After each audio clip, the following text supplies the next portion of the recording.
Opa, e olá meus caros, tudo bom? Eu sou o professor João Trindade e estou aqui na nossa revisão de véspera para trazer as dicas finais matadoras dessa matéria tão relevante, tão importante, que eu sei que você adora, dessa matéria de direito constitucional. Bom, a ideia aqui não é a gente obrigatoriamente fechar todo o seu edital. É uma revisão de véspera. A gente vai pegar aqui os pontos principais, os pontos que têm maior probabilidade de estarem na sua prova amanhã. Beleza? Então vem comigo, vamos aqui dar uma revisada geral nessa matéria de poder judiciário, da matéria também relativa a direitos e garantias fundamentais, esses temas que são praticamente questão certa na sua prova de amanhã. Então vem comigo aqui, ó, vamos lá, dicas finais matadoras de direito constitucional. Já fica aqui também o convite para você, ó, se não me segue ainda no Instagram, me seguir lá.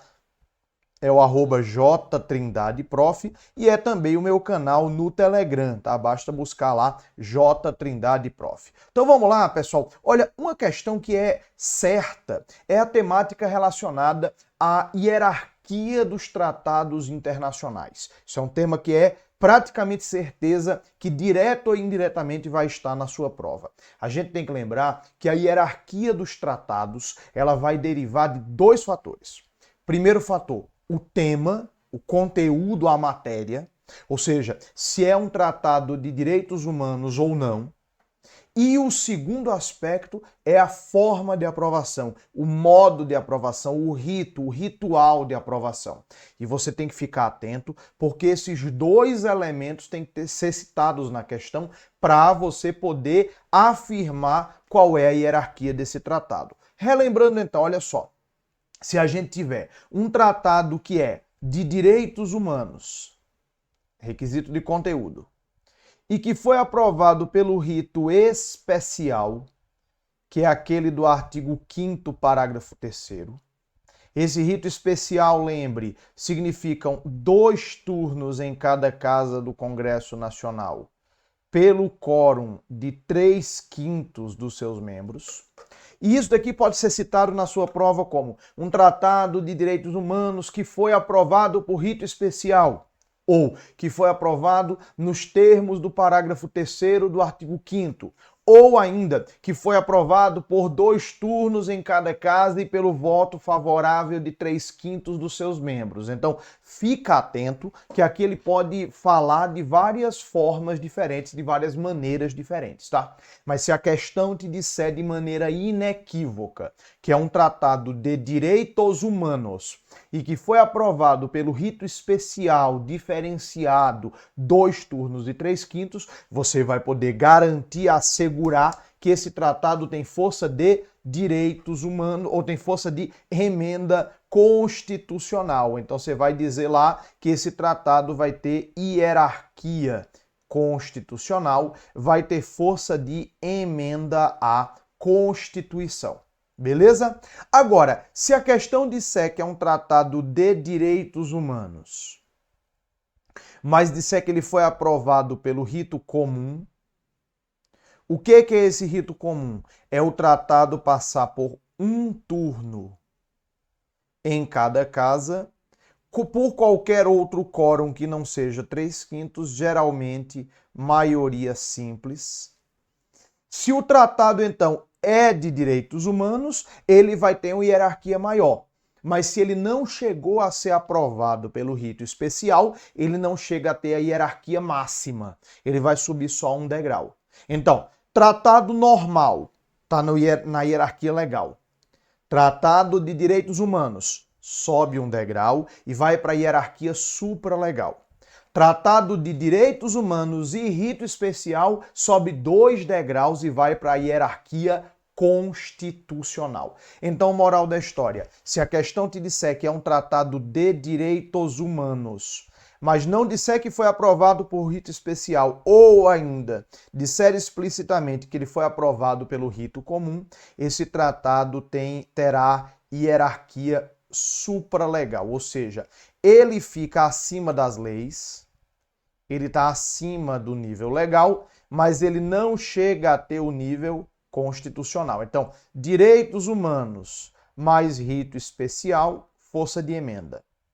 direitos humanos com rito comum, hierarquia supralegal intermediária acima das leis, porém abaixo da Constituição. E tratado que não é de direitos humanos, tratado de outros temas que não envolvam a matéria de direitos humanos, então ele vai ter essa hierarquia legal. Ele vai ter essa força de uma lei.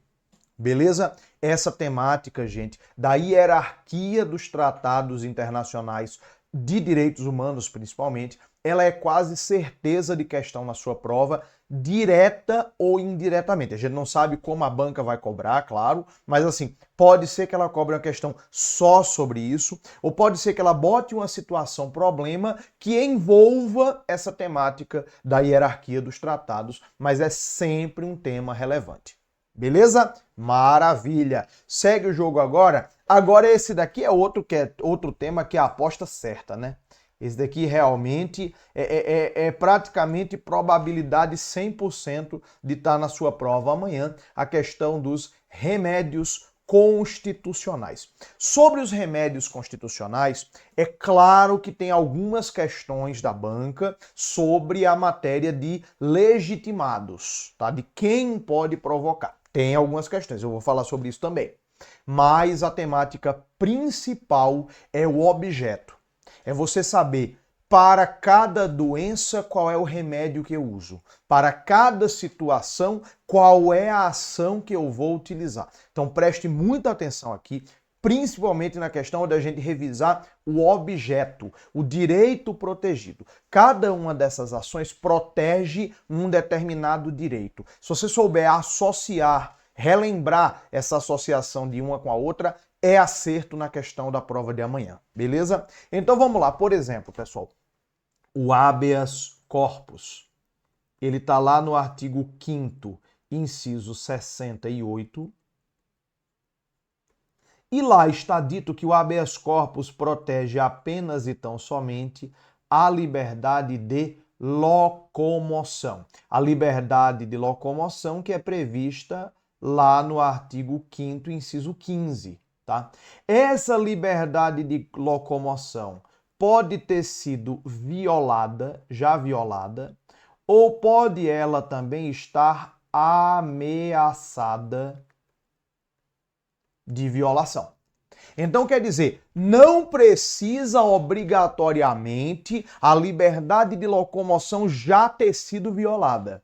Ela pode também estar ameaçada de ser violada, tá? Então eu posso ter o habeas corpus em caráter repressivo para resolver uma situação que já aconteceu, ou eu posso ter o habeas corpus preventivo para evitar que haja uma restrição ilegal na liberdade de locomoção. Mas sempre tem a ver direto ou indiretamente com liberdade de locomoção, tá bom, pessoal? Quer dizer, se não envolver nem em tese a liberdade de locomoção, eu não posso usar o habeas corpus. Por isso que eu não posso usar habeas corpus em favor de pessoa jurídica, eu não posso impetrar um habeas corpus para beneficiar uma pessoa jurídica. O paciente, ou seja, quem está sofrendo a violência, tem que ser sempre uma pessoa física, tá? Uma outra questão, não cabe habeas corpus contra a pena de multa, porque não afeta a liberdade de locomoção.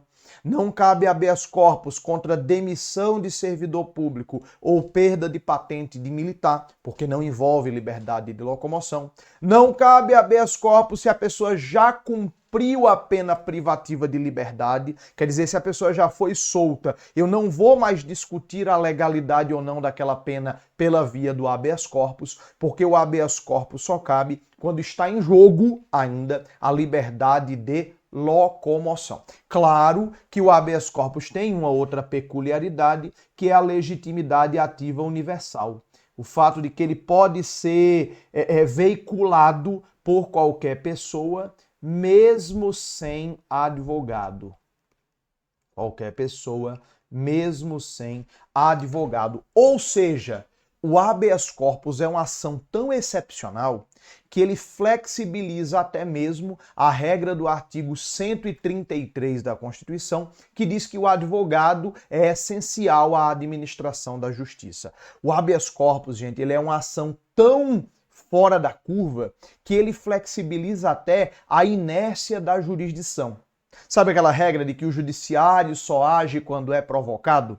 O habeas corpus, o artigo 654, parágrafo 2º do CPP, diz que o juiz ou tribunal, se conhecer de uma ilegalidade, pode conceder o habeas corpus de ofício, pode conceder o habeas corpus sem ninguém pedir, pode conceder o habeas corpus sem que haja pedido. Então é realmente uma ação bem peculiar. Não confunda com o habeas data, né? Claro, tem algumas características comuns, além do nome habeas, que é o fato de essas duas ações serem gratuitas, né? Então, os dois habeas são ações gratuitas. Tanto o habeas corpus quanto o habeas data são ações gratuitas, só que o habeas data ele protege a liberdade de informação e a liberdade de informação pessoal. Vê, a liberdade de informação está no artigo 5º, inciso 33. Mas olha a questão. A liberdade de informação ela pode ser de informação de caráter pessoal, coletivo ou geral. O habeas data não protege informação de caráter coletivo, não serve para obter informação de interesse geral. O habeas data protege apenas a liberdade de informação pessoal, a liberdade de informação sobre a própria pessoa do impetrante. Por isso a gente diz que é uma ação personalíssima, tá? Só o próprio titular da informação é que vai poder ajuizar o habeas data, seja para obter informação que foi negada, seja para corrigir, retificar informação que está errada, seja para anotar, complementar informação que está correta, mas que está incompleta.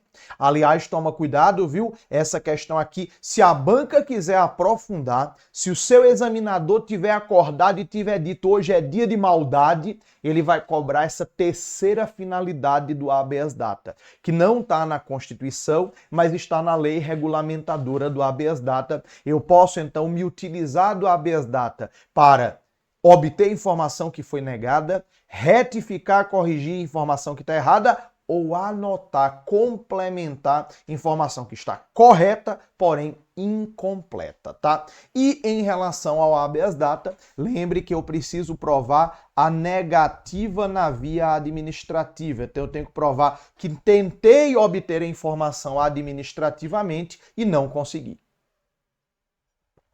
O mandado de segurança é sempre subsidiário.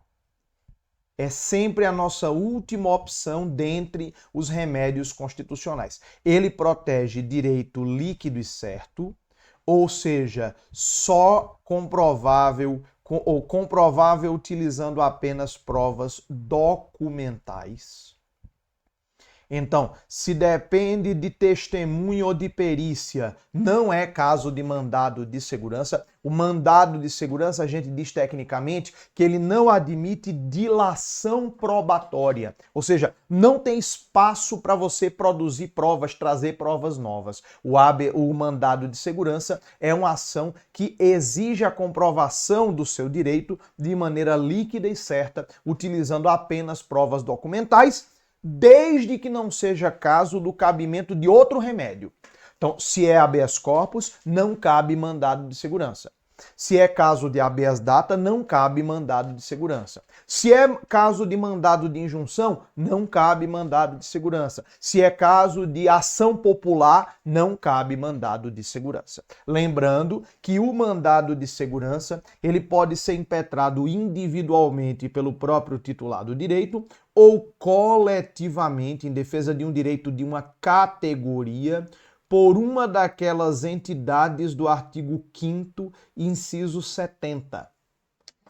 O artigo 5º, inciso 70, vai dizer que podem impetrar mandado de segurança coletivo o partido político com representação no Congresso, ou seja, um deputado ou um senador. Também podem impetrar mandado de segurança coletivo organização sindical, entidade de classe ou associação. Cuidado!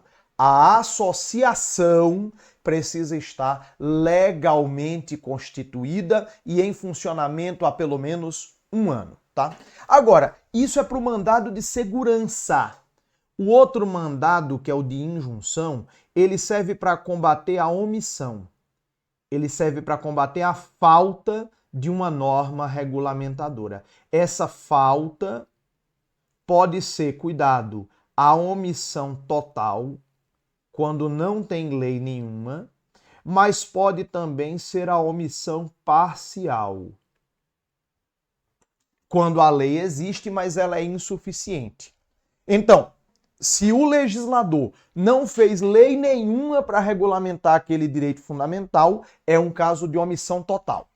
Se o legislador fez a lei para regulamentar, mas ela não atendeu tudo o que precisa, ela é insuficiente, aí eu tenho uma omissão de caráter parcial. Para você lembrar, é a diferença entre direito de greve do servidor público e salário mínimo. Greve de servidor público é um caso de omissão total. Não tem lei nenhuma tratando disso. Por isso que o Supremo disse, se aplica a mesma lei de greve do setor privado. Já salário mínimo é diferente.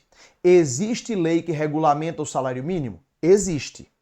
Está num patamar que atende às necessidades básicas do trabalhador e da sua família, com lazer, cultura, educação, saúde, vestuário, transporte e higiene? Não. Então é uma omissão de caráter parcial. Em ambos os casos, se eu estou prejudicado pela falta, pela ausência de uma norma regulamentadora, se eu estou impedido de exercer um direito fundamental pela falta de norma regulamentadora, o caso é de impetrar mandado de injunção. Lembrando que ele também pode ser individual ou coletivo. O mandado de injunção coletivo pode ser ajuizado pelas autoridades do artigo 5º, inciso 70, aquelas do MS coletivo, mas também pelo Ministério Público e pela Defensoria Pública. Mas ele nunca é ajuizado contra um particular, ele é sempre ajuizado contra uma autoridade pública que deveria ter feito a norma e não fez. Finalmente, a ação popular, que está lá no artigo 5º, inciso 73.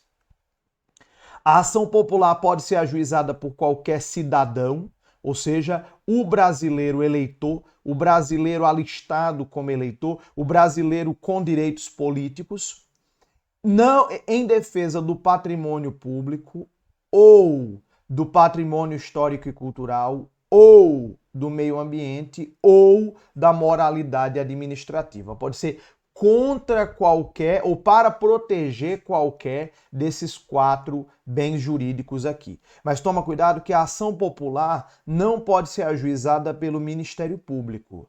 O Ministério Público ele pode ajuizar uma ação prima irmã da ação popular, que é a ACP, a Ação Civil Pública.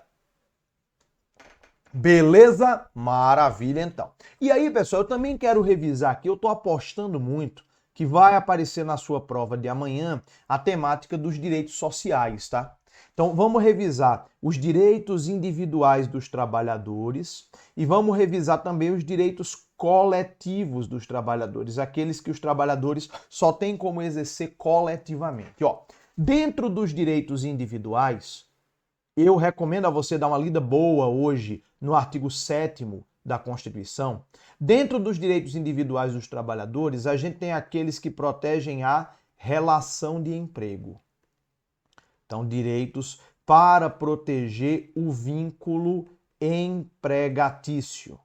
Por exemplo, a Constituição prevê o Fundo de Garantia do Tempo de Serviço, prevê o seguro-desemprego para o desempregado que ficou nessa situação de maneira involuntária. Não é para quem pediu demissão, não é para quem está em desemprego por razão de voluntariedade, de vontade. É para o trabalhador em situação de desemprego involuntário, tá? Além disso, ela também prevê o aviso prévio proporcional ao tempo de serviço, sendo de no mínimo 30 dias.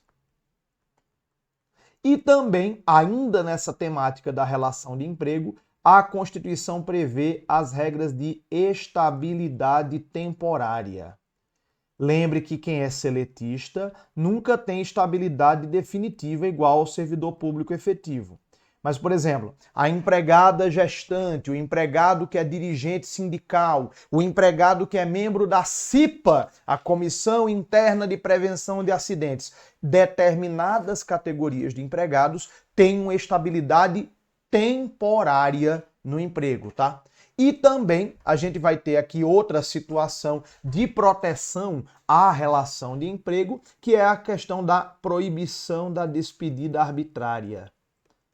A proibição da despedida arbitrária ou sem justa causa, nos termos definidos em lei complementar, tá? Então a gente tem a proibição da despedida arbitrária nos termos de lei complementar. Claro que isso é uma norma de eficácia limitada, ou seja, uma norma que sozinha não se basta, uma norma que não é suficientemente regulamentada e que só vai ser totalmente aplicada quando for detalhada, quando for regulamentada. Então, hoje em dia, a proteção contra a despedida arbitrária são as regras de estabilidade temporária e a multa de 40% do FGTS. Mas está previsto na Constituição, está prevista essa proibição da despedida arbitrária nos termos de lei complementar. Outra matéria aqui dentro que a gente tem que relembrar são as regras do que está na moda, né? A discutir jornada de trabalho. Lembrando que a Constituição prevê a jornada semanal máxima de 44 horas semanais e a jornada diária máxima, que é de 6 horas, vamos botar a regra geral, né? 8 horas é a regra geral e 6 horas para os que trabalham em turnos ininterruptos de revezamento. Lembrando que essas regras aqui, elas podem ser flexibilizadas por meio de negociação coletiva. Não é por negociação individual do empregado com o empregador, é por negociação coletiva. Outra regra na Constituição que a gente tem que ter cuidado, a Constituição assegura as regras de salário, né? Ela prevê, por exemplo, o salário mínimo, que é fixado em lei federal e é nacionalmente unificado.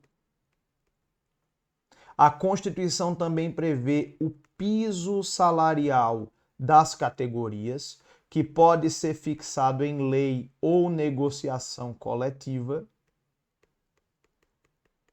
e que pode, portanto, ser nacional ou regional.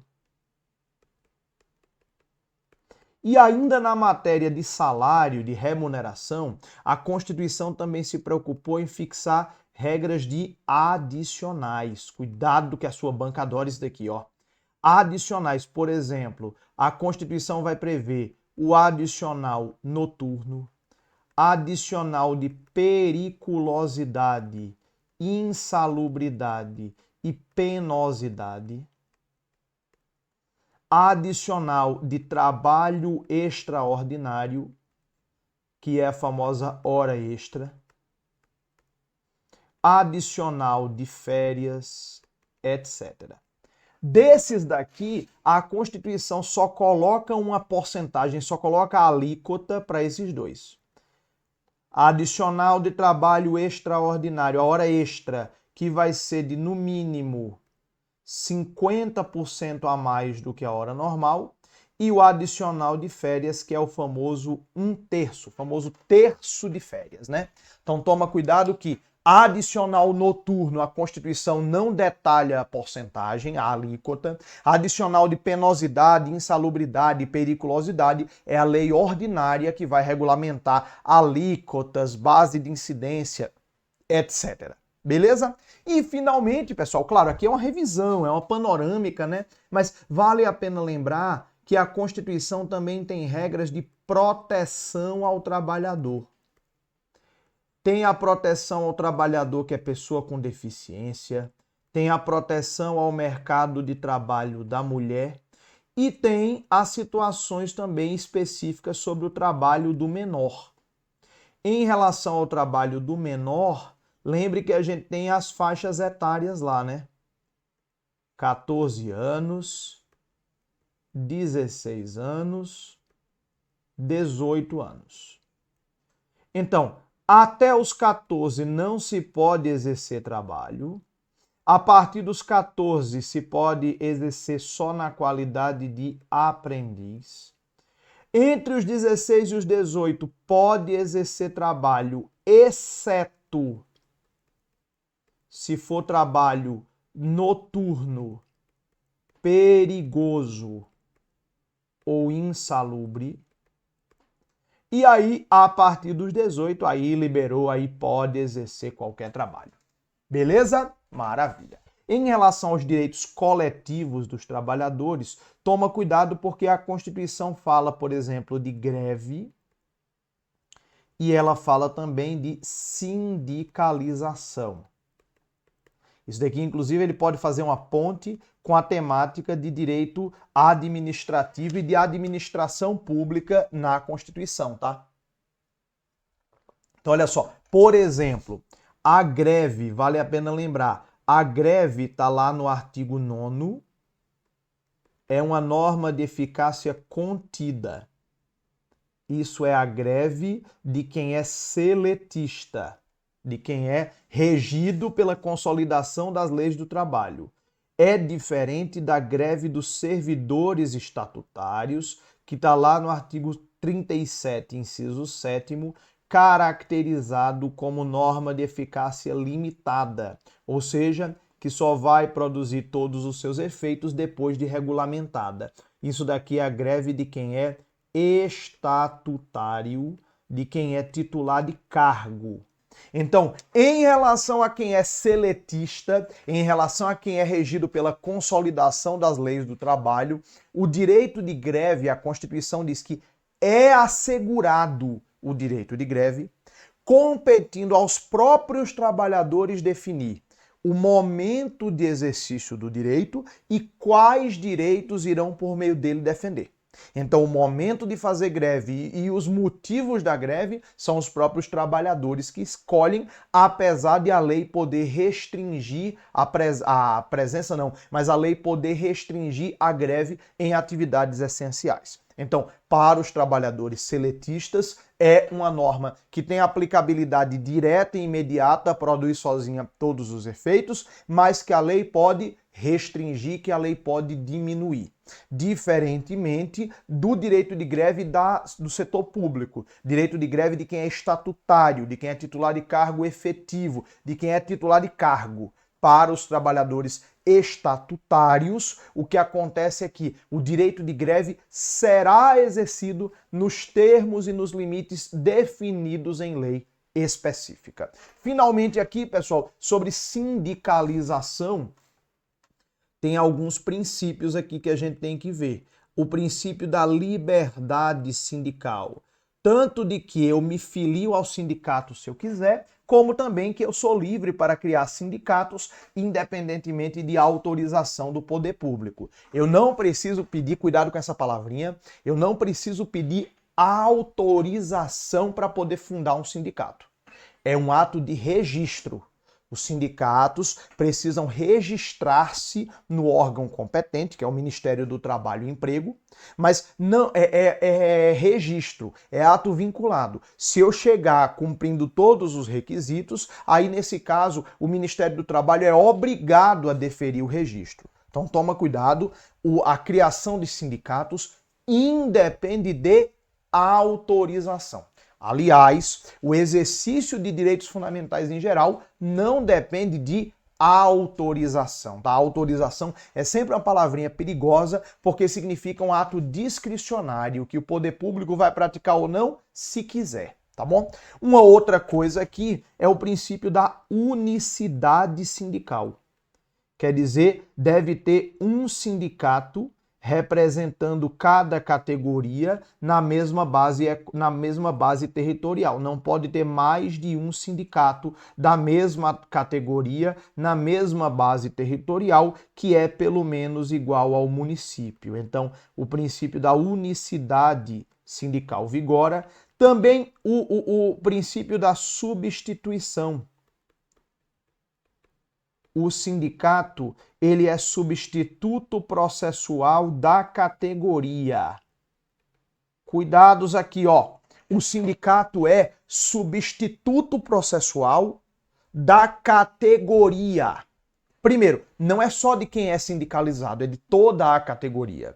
E segundo, ele não é representante processual que precisa de autorização expressa. Ele é substituto processual. Substituto processual, a autorização para atuar já é dada diretamente pela lei ou pela própria Constituição. Tem tema de repercussão geral do STF decidido sobre essa matéria. O sindicato, ao contrário das associações, o sindicato não precisa de autorização dos sindicalizados para poder ajuizar ações, impetrar ações no Poder Judiciário, por exemplo. Beleza? Maravilha então, pessoal. E aí agora a gente vai para aquilo que você estava esperando, né? Aí agora a gente vai para a questão relacionada ao Poder Judiciário. Poder Judiciário na Constituição Federal. Então vamos lá, vamos seguir aqui com o regime jurídico dos magistrados. Pessoal, você sabe que em relação aos magistrados, em relação aos juízes, os direitos e deveres deles estão previstos na própria Constituição e na LOMAN, na Lei Orgânica da Magistratura Nacional. Cuidado que isto é tendência para 2024, tem despencado em prova agora de 2024, perguntando se lei estadual pode falar sobre juízes estaduais. Pode não. Só quem pode tratar de direitos e deveres dos juízes, direitos e deveres da magistratura, o Estatuto da Magistratura é só lei complementar federal da União de iniciativa do STF. Decore isto, não esqueça nunca isto. Os direitos e deveres dos magistrados, o Estatuto da Magistratura precisa estar tratado em uma lei complementar, não pode ser lei ordinária. Lei complementar é aprovada por maioria absoluta, lei ordinária por maioria simples. Então, tem que estar numa lei complementar federal, não pode ser tratado em lei estadual, mesmo que seja um juiz estadual, ele é regido pela lei complementar federal, nacional, tá? E é lei complementar federal de iniciativa do STF. Não pode um deputado mexer na LOMAN por iniciativa sua, não pode um senador propor alterações na LOMAN. É só por iniciativa do próprio judiciário, especificamente por iniciativa do STF. Decore, cai na prova amanhã e aí você grava um story me agradecendo, me marca lá no @jtrinidadeprof, tá? Outra coisa aqui, as garantias dos juízes. Essa questão das garantias dos juízes é sempre relevante. A garantia da vitaliciedade, que é a garantia de só perder o cargo por sentença judicial transitada em julgado. Para relembrar, o servidor público estável pode perder o cargo por sentença judicial transitada em julgado, processo administrativo disciplinar em que lhe seja assegurada ampla defesa, procedimento de avaliação periódica de desempenho nos termos de lei complementar assegurada ampla defesa e excesso de despesas com pessoal. Isso é para o servidor. O magistrado e o membro do Ministério Público, que tem vitaliciedade, só podem perder o cargo depois de atingirem a vitaliciedade, só podem perder o cargo em virtude de sentença judicial transitada em julgado, ponto final. Então é uma garantia maior do que a do servidor público em geral. Lembrando que os magistrados adquirem essa vitaliciedade. Se ingressarem por concurso, adquirem a vitaliciedade após 2 anos. Lembre que o estágio probatório de juiz é menor, né? Estágio probatório de servidor é de 3 anos, estágio probatório de juiz é de 2 anos, tá? Agora, quem entrou por nomeação direta para tribunal vai adquirir a vitaliciedade imediatamente no momento em que tomar posse. A segunda garantia dos juízes é a garantia da inamovibilidade, a garantia do juiz de não ser removido de ofício, não ser removido contra a sua vontade, a não ser nas seguintes situações: ou por interesse público, necessidade, ou por motivo disciplinar, penalidade, sempre por decisão da maioria absoluta de um órgão colegiado. Então, para remover um juiz contra a vontade dele, tem que ser ou o Conselho Nacional de Justiça ou o tribunal ao qual o juiz pertence, e sempre por maioria absoluta, tá? E também o juiz pode ser removido mediante permuta. A permuta, toma cuidado, que a permuta é uma novidade de emenda constitucional da emenda 130 do ano passado, de 2023. Então ainda é um tema quente para cair na sua prova. A permuta é o quê? 2 juízes trocarem de lugar. 2 juízes permutarem. Isso já podia ser feito. Só que a novidade da emenda 130 foi permitir permuta dentro da mesma justiça, permitir permuta entre juízes vinculados a tribunais diversos. Então, por exemplo, tem que ser dentro do mesmo segmento de justiça, tem que ser dentro da mesma justiça. Não pode um juiz do trabalho virar juiz federal comum, não pode um juiz federal virar juiz estadual. Isso daí não pode. Mas pode um juiz do TJ Mato Grosso trocar de lugar com o juiz do TJ Mato Grosso do Sul. Juízes vinculados a tribunais diversos, até desembargadores. Já imaginou permuta entre desembargadores no 2º grau de jurisdição? Pode, agora pode, com a emenda 130 de 2023. Então, pode haver essa permuta entre juízes, mesmo que sejam vinculados a tribunais diversos, desde que seja dentro do mesmo segmento de justiça, desde que seja dentro do mesmo ramo do poder judiciário. A terceira garantia dos juízes, essa é uma garantia mais comum, digamos assim, é a irredutibilidade de subsídios. Essa daqui, mesmo nós, servidores públicos, nós a temos, nós a possuímos, só que para a gente é a irredutibilidade de vencimentos. Os juízes, como recebem parcela única mensal, subsídio, então a gente fala em irredutibilidade de subsídios. Tome cuidado também com as vedações aos magistrados. Para relembrar, do mesmo jeito que o juiz tem mais garantias do que o servidor público em geral, ele também tem mais vedações, ele também tem mais proibições. E fique atento para saber quais dessas vedações são absolutas e quais são relativas, tá? Olha só, toma cuidado. É vedado aos juízes exercer outro cargo ou função pública, salvo uma de magistério, salvo uma de professor. Então, essa daqui é uma proibição relativa. É proibido também ao juiz receber presentes ou valores de pessoa física ou jurídica, pública ou privada, salvo nos casos previstos em lei. Então, é mais uma proibição relativa, que tem exceção. Aí agora vem duas vedações absolutas, ó, que não tem exceção. Receber custas, porcentagens ou participações em processos. Ele não pode receber porcentagem de processo que julgar em hipótese alguma. E exercer atividade político-partidária. Aqui não tem exceção, tá? Se o juiz quiser ser filiado a um partido político, candidato a um mandato eletivo, dirigente partidário, ele vai ter que se aposentar. Ou se não tiver tempo de aposentadoria, ele vai ter que pedir exoneração. Então não é como servidor público que pede uma licença para ser candidato e, se for o caso, para exercer o mandato eletivo. E aí terminou a campanha, se não ganhar, volta para o cargo. Terminou o mandato eletivo, se tiver ganhado, volta para o cargo. Juiz não.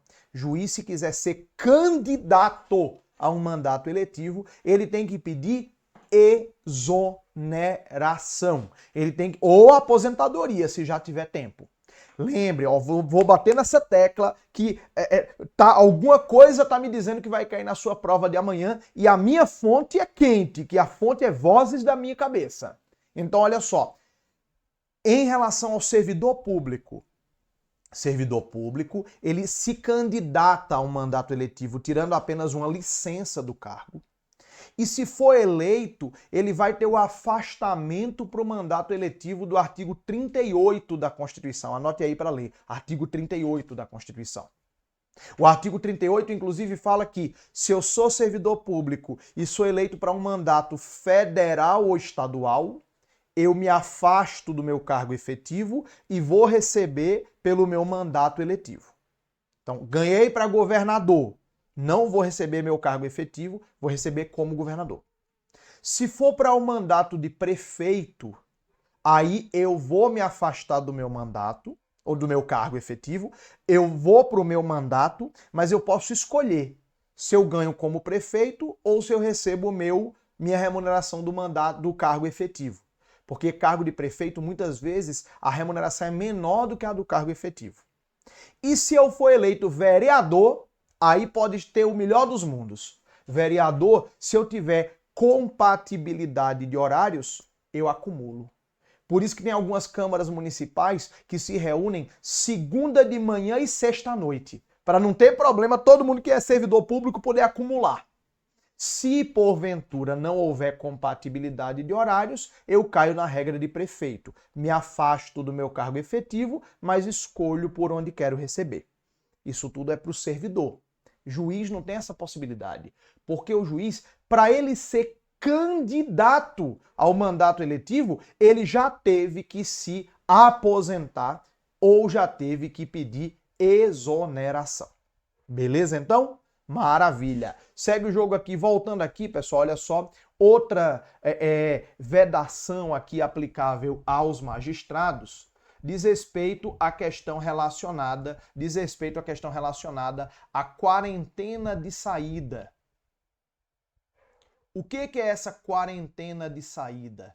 É a regra de que o magistrado, quando ele se aposenta ou pede exoneração, ele vai passar 3 anos sem poder advogar no juízo ou no tribunal em que ele atuava. Cuidado que aqui é uma fonte inesgotável de pegadinhas para sua prova, presta atenção. Se cair na sua prova dizendo que o ex-magistrado, quando se aposenta, vai passar 3 anos sem poder advogar, ponto, a questão está errada. Ele se aposentou hoje, amanhã ele pode advogar. Só que ele vai passar 3 anos com uma restrição no exercício da advocacia. Ele vai passar 3 anos sem poder advogar no juízo ou tribunal em que ele atuava. E tome cuidado com esse prazo é de 3 anos, tá? Às vezes cai na prova 5 anos, tal. Toma cuidado com esse prazo aqui. Beleza então, pessoal? Maravilha. Uma outra temática que a gente vai ter que explorar aqui diz respeito a gente analisar aqui noções aqui de controle de constitucionalidade dentro do tema de poder judiciário na Constituição. Veja só, tem alguns temas que dizem respeito ao controle de constitucionalidade, mas que na verdade estão incluídos no capítulo de poder judiciário, disposições gerais e competências. Então, vamos aproveitar para dar uma revisada nessa matéria aqui então. Então, olha só, o que a gente vai ter? Primeiro, você tem que lembrar que no direito brasileiro coexistem aqui os mecanismos de controle difuso e de controle concentrado. Controle difuso pode ser feito por qualquer juiz ou tribunal, mas quando é um tribunal, tem que ser só ou o tribunal pleno ou órgão especial, quer dizer, quando é o tribunal, para dizer que uma lei é inconstitucional, tem que ser só um órgão que fale em nome do tribunal, que é o pleno ou órgão especial, e mesmo assim por maioria absoluta. É a chamada cláusula de reserva de plenário. Então, no direito brasileiro, qualquer juiz ou tribunal pode declarar uma lei inconstitucional. O juiz sozinho, porque o juiz é sozinho mesmo. No tribunal, para declarar uma lei inconstitucional, tem que ser só o pleno ou órgão especial e mesmo assim por maioria absoluta. Mas no Brasil, a gente, além do controle difuso, a gente também tem o controle concentrado. O controle concentrado, que vai ser de competência do STF, quando se baseia na Constituição Federal, ou do TJ, quando se baseia na Constituição Estadual. Então, quer dizer, o controle concentrado, quem faz é o Supremo. Quando eu alegar que a norma viola a Constituição Federal, vai ser o TJ quando eu alegar que a norma viola a Constituição Estadual. Essa questão aqui do TJ está lá no artigo 125, parágrafo 2º da Constituição. Agora, claro, tem mais probabilidade de cair na sua prova o controle concentrado feito pelo Supremo, por meio de uma das 4 ações de controle concentrado, ADI, ADC, ADO, ADPF. A ADI, que o artigo 102 diz que cabe contra lei ou ato normativo. Mas cuidado agora, federal ou estadual, não cabe contra lei municipal.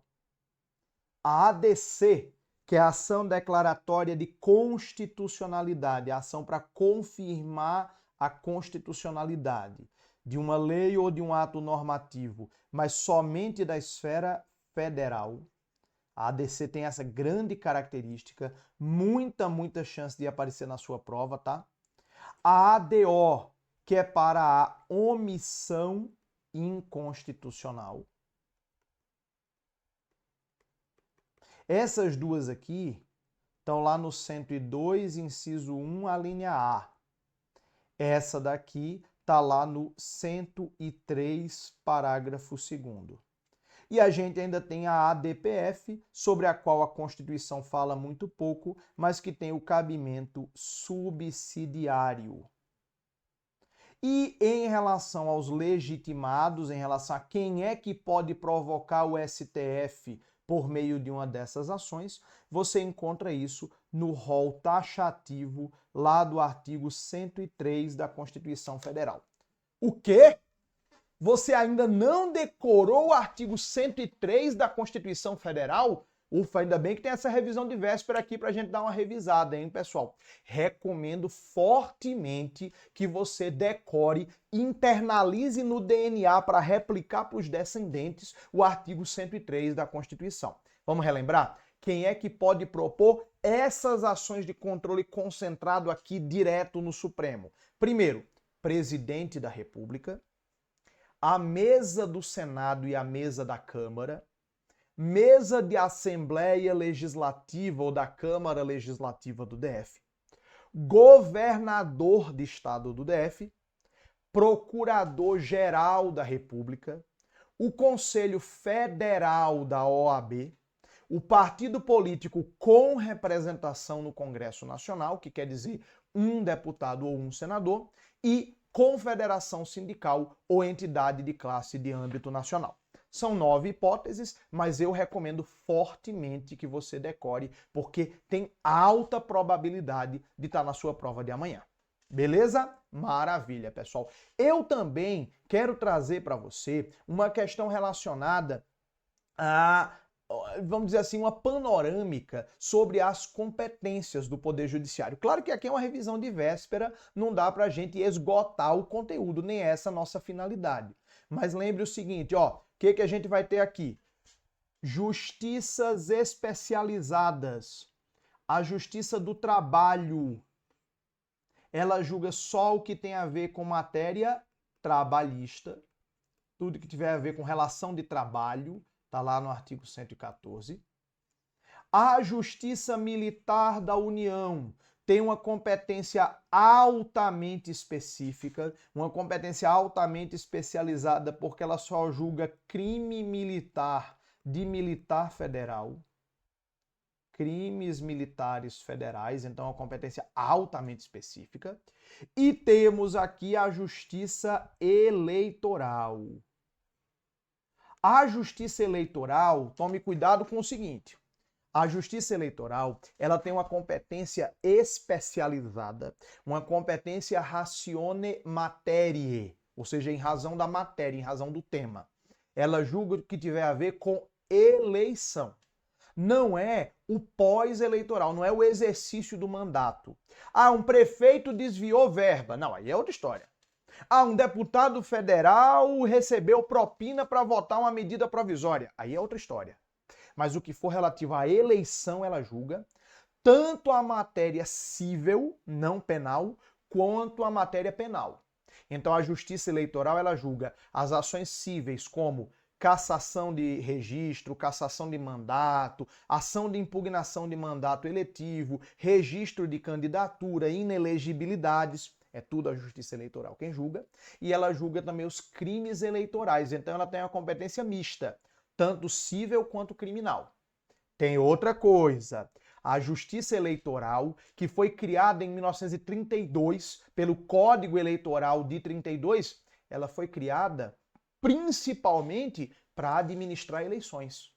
Ela foi criada principalmente para poder exercer a função administrativa das eleições. Porque até 32, quem administrava as eleições era o poder legislativo. Na época das chamadas atas eleitorais. E tinha um pequeno problema, que era que o legislativo roubava a eleição.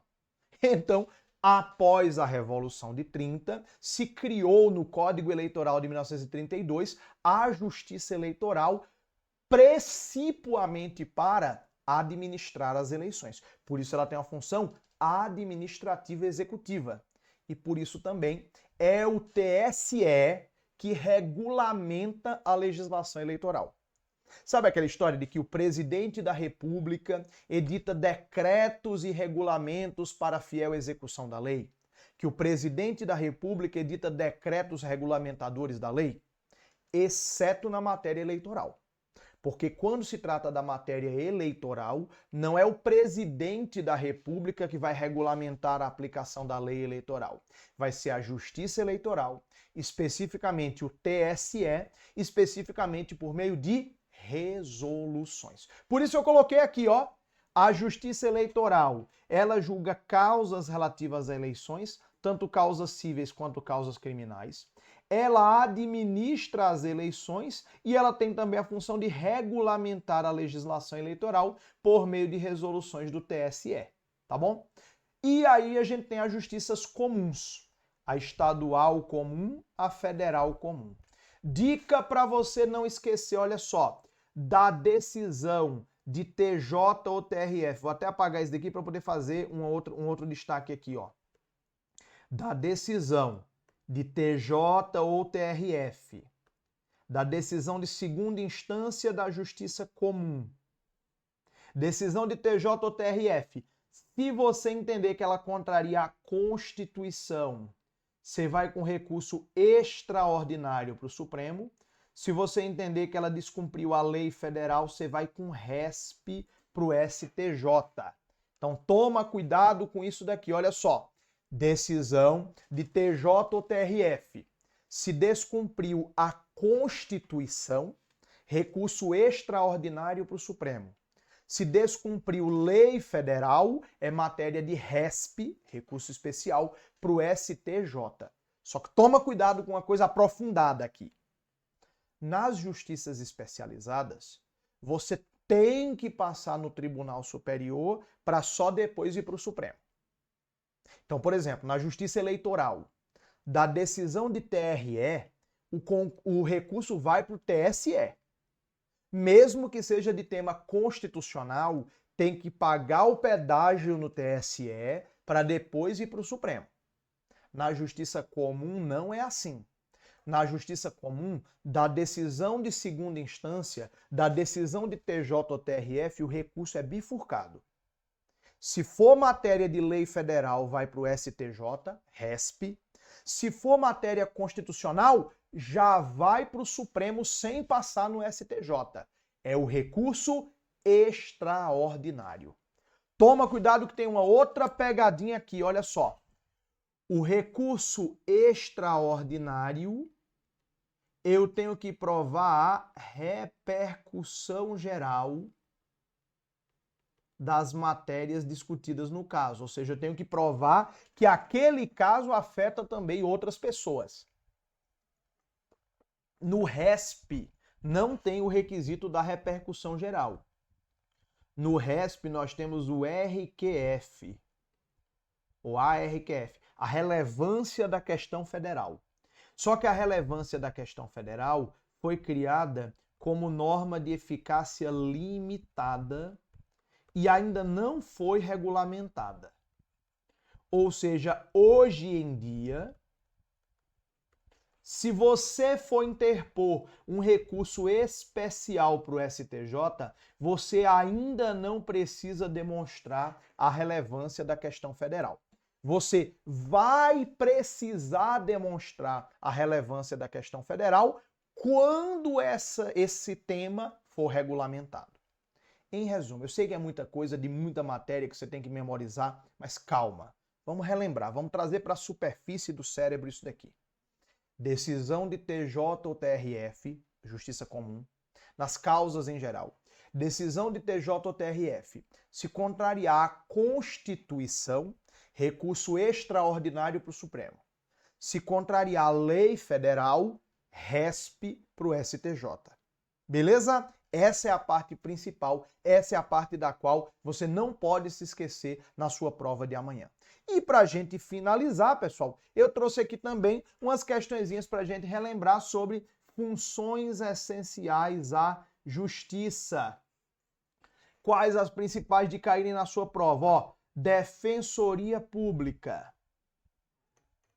Defensoria Pública, que vai fazer a assistência jurídica integral e gratuita aos necessitados e vai defender direitos humanos. Cuidado com essa questão aqui de defensoria pública, defender direitos humanos, tá? Ela, inclusive, tem a estruturação na esfera da União, a Defensoria Pública da União. Cada estado cria a sua defensoria pública e ainda temos também a Defensoria Pública do Distrito Federal. Cuidado que a Defensoria Pública não é mais vinculada ao Executivo. Hoje ela tem a mesma autonomia que o Ministério Público tem, ou seja, autonomia funcional, administrativa, financeira e orçamentária. Se cair na sua prova dizendo que a Defensoria Pública é vinculada ao Poder Executivo, a questão está erradaça. A Defensoria Pública hoje é uma instituição autônoma, desvinculada de qualquer dos três poderes, assim como o Ministério Público. Lembrando que o Ministério Público nós temos o Ministério Público da União, o dos Estados e o Conselho Nacional do Ministério Público. O Ministério Público da União se divide em Federal, Militar, do Trabalho e do DF Territórios. São os 4 ramos, os 4 braços do Ministério Público da União. E lembre, o Ministério Público defende o ordenamento jurídico, ou seja, o respeito à lei e à Constituição, o regime democrático, a estabilidade das regras eleitorais. Por isso que nós temos o Ministério Público Eleitoral, que fiscaliza as eleições e provoca o Judiciário Eleitoral a atuar. E também o Ministério Público vai atuar na defesa dos interesses sociais e individuais, indisponíveis e homogêneos. Cuidado com esses daqui, viu? O STF já decidiu que o Ministério Público pode atuar em defesa dos interesses individuais homogêneos. O que é isso? Aqueles que podem ser protegidos coletivamente. Beleza? Tem cheiro de que vai cair na sua prova amanhã e de que você vai acertar. Beleza, então? Gente, eu quero, em nome de toda a equipe de Direito Constitucional do Estratégia, desejar para você uma excelente prova de amanhã. Espero que caia muita coisa do que a gente comentou aqui. Espero que você gabarite a matéria de Direito Constitucional e possa, com isso, assegurar o seu feliz cargo novo. Beleza? Uma excelente prova, um grande abraço e sucesso para você.